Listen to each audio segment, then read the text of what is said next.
Baptist, ni Marisol, siguro member na sa San Christian. So that's why nila, may ara best of life to live. May ara tinalain di siya kabuhi. Okay? Tag number 1, na the life of a Christian is a life of faith. Na may pagtuo ka na yan. Ang naakong text niya living, okay? Siya revealed by righteousness.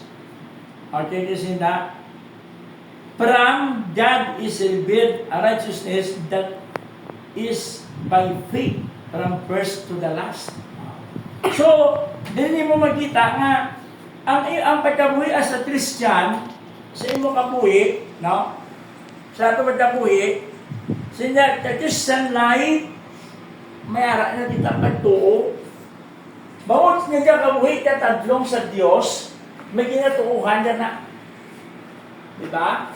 So, ay mo kabuhi niya wala sang wala direksyon, pag doon kami pagtuo ka man. Pero, ay mo kabuhi, wala ka dyan kabuhi righteousness. Diba? Doon mo lang tao, hindi mga tao, mga rapist, mga drug addict, may arak mo na sila pagtuo. No.